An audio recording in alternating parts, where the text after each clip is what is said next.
Hello, আমি গোবিন্দ রায়। GR science tutor পরিবারে তোমাদের স্বাগত।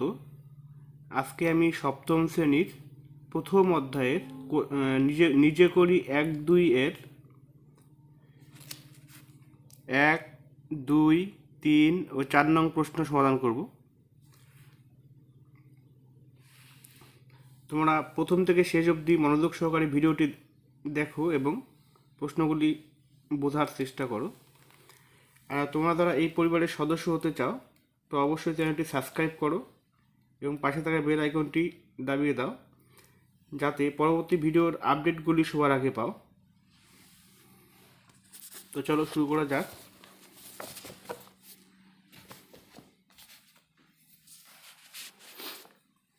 এক নম্বর প্রশ্ন, একটি চাকা 55 বার ঘুরে 77 মিটার পথ যায়, তবে 98 মিটার পথ যেতে ওই চাকা কতবার ঘুরবে হিসাব করি। বলা আছে চাকা 55 বার ঘুরে 77 মিটার পথ যায়, তো 98 মিটার পথ যেতে চাকাটি কতবার ঘুরবে। তো প্রথমে আমাকে এটাকে সমস্যার আকারে প্রকাশ করে নিতে হবে, তারপর আমরা ঐকিক নিয়মে এটাকে সমাধান করব। তো গণিতের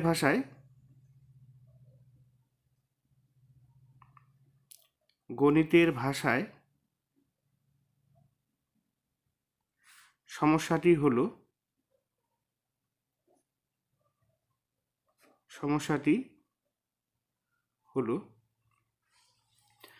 তো যেটা বের করতে হবে সেটা আমরা সবসময় এই সাইডে রাখবো, আর বাকি তথ্যগুলো আমরা এই সাইডে লিখবো। তো এখানে বলছে 77 মিটার পথ যায়, 55 বার ঘুরে 77 মিটার পথ যায়, তো 98 মিটার পথ যেতে ওই চাকা কতবার ঘুরবে। তবে মোট পথ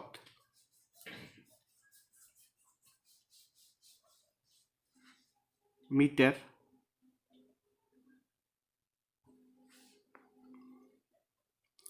আর চাকা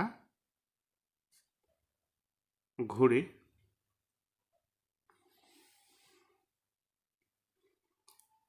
ব্র্যাকেটে লিখবো হচ্ছে বার। তাহলে মোট পথ হচ্ছে 77 মিটার পথ। এই 77 মিটার পথ যদি চাকাটি হচ্ছে 55 বার ঘুরে, তাহলে মোট পথ হচ্ছে 77 মিটার, আর চাকাটি ঘুরে এই 77 মিটার পথ যেতে চাকাটি ঘুরে হচ্ছে 55 বার। তো 98 মিটার পথ যেতে, তাহলে 98 মিটার পথ যেতে চাকাটি কতবার ঘুরবে।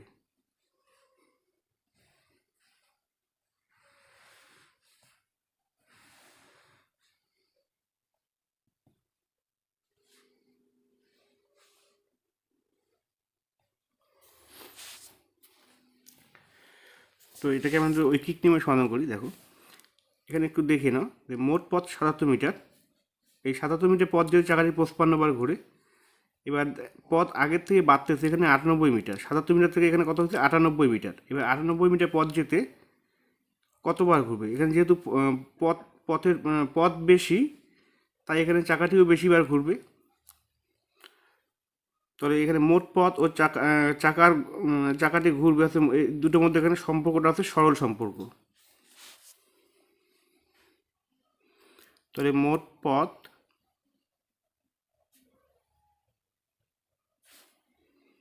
বেশি হলে চাকাটি হচ্ছে বেশিবার ঘুরবে। মোট পথ বেশি হলে চাকাটি বেশিবার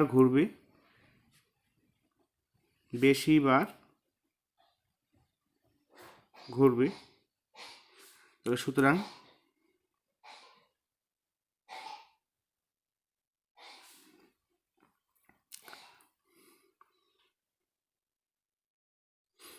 মোট পথ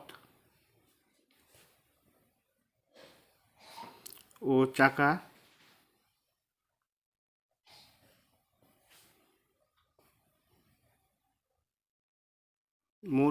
চাকার ঘোরার সঙ্গে সরল সম্পর্ক।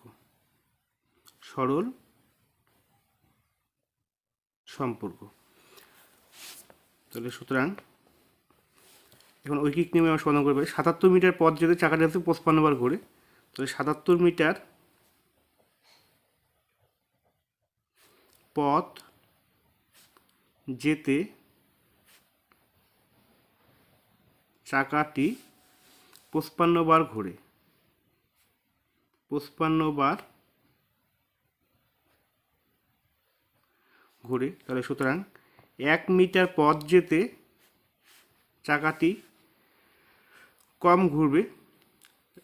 77 মিটার পথ যেতে চাকাটি যদি 55 বার ঘুরবে, তাহলে 1 মিটার পথ যেতে চাকাটি হচ্ছে কম বার ঘুরবে। তাহলে ভাগ, যেহেতু কম হয় তাহলে ভাগ হবে, আর যদি বেশি হয় তাহলে গুণ হবে।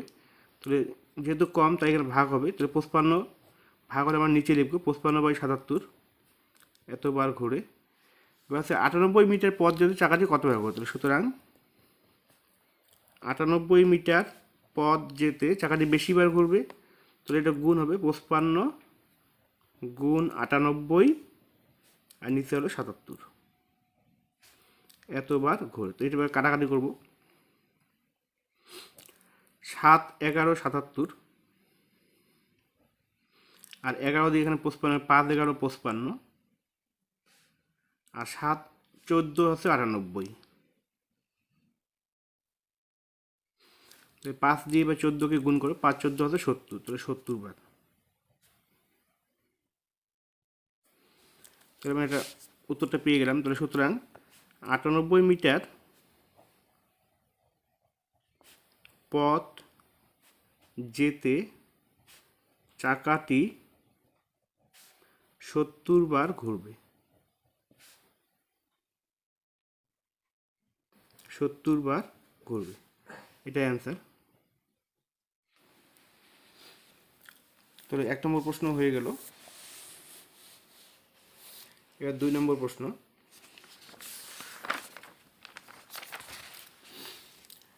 বলা আছে দীপ্তার প্রত্যেক সপ্তাহে একদিন সাঁতার শিখতে যায়। প্রত্যেক সপ্তাহে মানে প্রতি 7 দিনে একদিন সাঁতার শিখতে যায়। আর 7 দিনে, আমরা জানি 7 দিনে 1 সপ্তাহ হয়, তাহলে প্রতি 7 দিনে একদিন সাঁতার শিখতে যায়। তাহলে 364 দিনে সে মোট কতদিন সাঁতার শিখতে যাবে হিসাব করি। তাহলে আমরা প্রথমে গণিতের ভাষায় সমস্যাটি লিখে নিই। গণিতের ভাষায়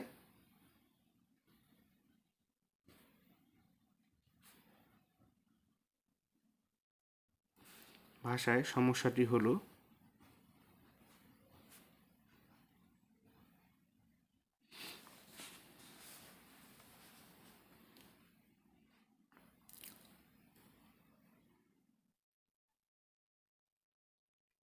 মোট দিন, আরেকদিকে লিখব সাঁতার শেখার দিন। তাহলে প্রত্যেক সপ্তাহে মানে 7 দিনে, তাহলে 7 দিনে সাঁতার শিখতে যায় সাঁতার শিখতে যাচ্ছে একদিন। প্রত্যেক সপ্তাহে একদিন, অর্থাৎ 7 দিনে একদিন সাঁতার শিখতে যায়। 364 দিনে সে মোট কতদিন সাঁতার শিখতে যাবে। 364 দিনে তাহলে কতদিন সাঁতার শিখতে যাবে, তাহলে প্রশ্নবোধক চিহ্ন।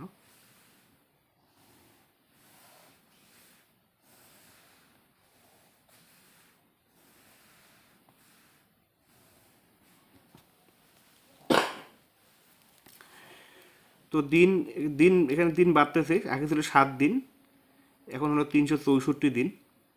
তো দিন বাড়লে সাঁতার শেখার দিনও বাড়বে।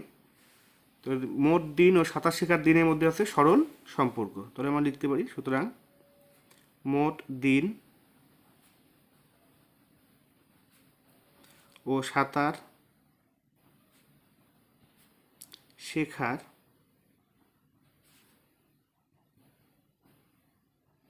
দিনের মধ্যে সরল সম্পর্ক।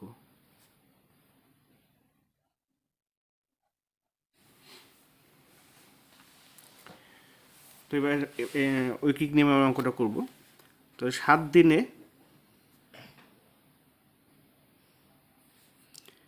একদিন সাঁতার শিখতে যায়। সাঁতার শিখতে যায়। তাহলে একদিনে কম যাবে, তাহলে একদিনে যদি কম যাবে তাহলে ভাগ হবে 1/7। এতদিন সাঁতার শিখতে যায়। তো এবার 364 দিনে, 364 দিন বেশি দিলে তো গুণ হবে, সুতরাং 364 দিনে তাহলে গুণ হবে 1 গুণ 364, আর নিচে তো 7 আছেই। এবার এটা কাটাকাটি করবো, 5 7 35, 36 7 2 14, তাহলে আছে 52 দিন সাঁতার শিখতে যায়। তাহলে 364 দিনে দীপ্তার্ক 52 দিন সাঁতার শিখতে যায়। তাহলে সুতরাং দীপ্তার্ক 364 দিনে 52 দিন সাঁতার শিখতে যায়। সাঁতার শিখতে যায়, এটা অ্যান্সার।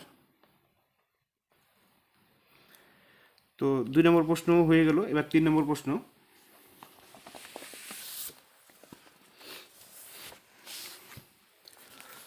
বলা আছে কবিতার 120টি কাগজের প্রয়োজন, আর প্রত্যেক দিস্তায় 24টি কাগজ আছে। তো কবিতা কত দিস্তা কাগজ কিনবে হিসাব করি। তো দেখি গণিতের ভাষার সমস্যাটি হলো,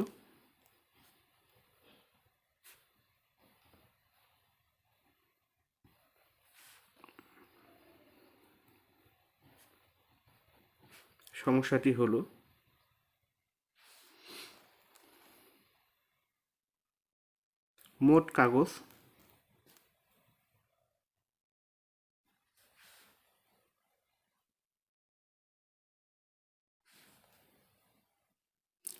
আর দিস্তা।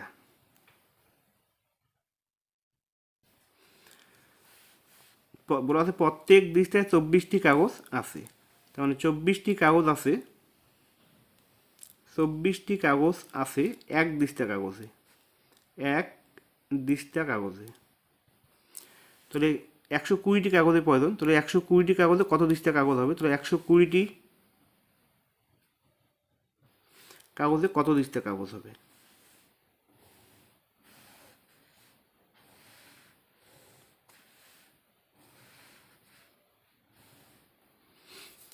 তো কাগজের সংখ্যা, মোট কাগজের সংখ্যা যদি বাড়ে তাহলে দিস্তার সংখ্যাও বাড়বে। তাহলে মোট কাগজ ও দিস্তার মধ্যে এখানে সরল সম্পর্ক রয়েছে। মোট কাগজ বাড়লে দিস্তার সংখ্যাও বাড়বে, এখানে বাড়তেছে এখানেও বাড়বে, তাই মোট কাগজ ও দিস্তার মধ্যে সরল সম্পর্ক। তো আমরা লিখব, সুতরাং মোট কাগজ ও দিস্তার মধ্যে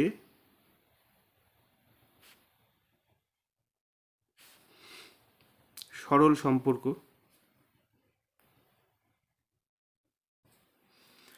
তাহলে এখন ঐকিক নিয়মে আমরা অঙ্কটা করব। 24টি কাগজ সমান সমান এক দিস্তা কাগজ, এক দিস্তা কাগজ, মানে 24টি কাগজে এক দিস্তা কাগজ হয়, এক দিস্তা কাগজ। তাহলে সুতরাং একটি কাগজ, তাহলে 1/24 দিস্তা কাগজ, তাহলে 120টি কাগজ, সুতরাং 120টি কাগজ, তাহলে বেশি হবে, তাহলে 1 গুণ 120 বাই হচ্ছে 24, এটাকে কাটাকাটি করে আমরা পাই 5 24 120, তাহলে সমান সমান আছে 5 দিস্তা কাগজ। তাহলে আমরা বলতে পারি কবিতা 5 দিস্তা কাগজ কিনবে। তাহলে সুতরাং কবিতা 5 দিস্তা কাগজ কিনবে, এটা অ্যান্সার। তো 3 নম্বর প্রশ্ন হয়ে গেল। এবার আমার 4 নম্বর প্রশ্ন।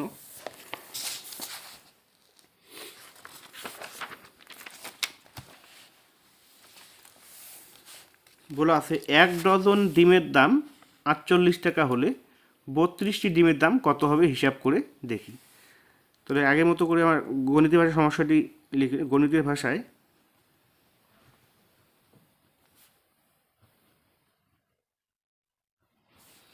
সমস্যাটি হলো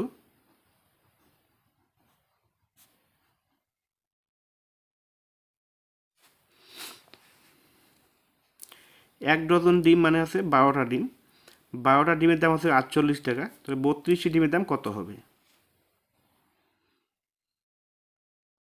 তাহলে ডিমের সংখ্যা আর একদিকে লিখবো আমার দাম। তাহলে এক ডজন হচ্ছে 12টি, তাহলে 12টি ডিমের দাম হচ্ছে 48 টাকা। তাহলে 32টি ডিমের দাম কত হবে? কত? দামটা এখানে টাকায় আছে।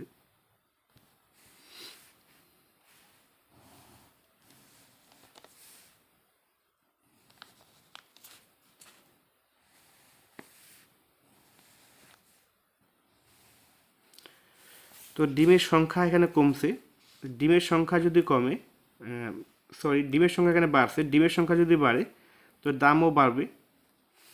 তো ডিমের সংখ্যা ও দাম এখানে সরল সম্পর্কে রয়েছে, সুতরাং ডিমের সংখ্যা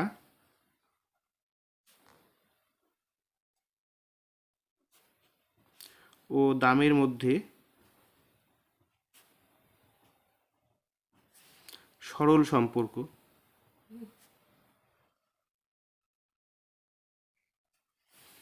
তাহলে আমরা লিখতে পারি ঐকিক নিয়মে 12টি ডিমের দাম 48 টাকা, 12টি ডিমের দাম সমান সমান আছে 48 টাকা। তাহলে সুতরাং একটি ডিমের দাম কম হবে, তাহলে ভাগ হবে 48 বাই এই 12টা নিচে আসবে 12 টাকা। তবে 32টি ডিমের দাম বেশি হবে, তাহলে সুতরাং 32টি ডিমের দাম বেশি হবে, তাই গুণ হবে 48 গুণ 32 বাই নিচে তো 12 80। তো এবার কাটাতে 12 দিয়ে 48কে কাটে 4 12 48, তো 4 দিয়ে 32কে যদি আমরা গুণ করি 4 দুগুণা 8, 3 4 12, 128 টাকা। তো পেলাম 32টি ডিমের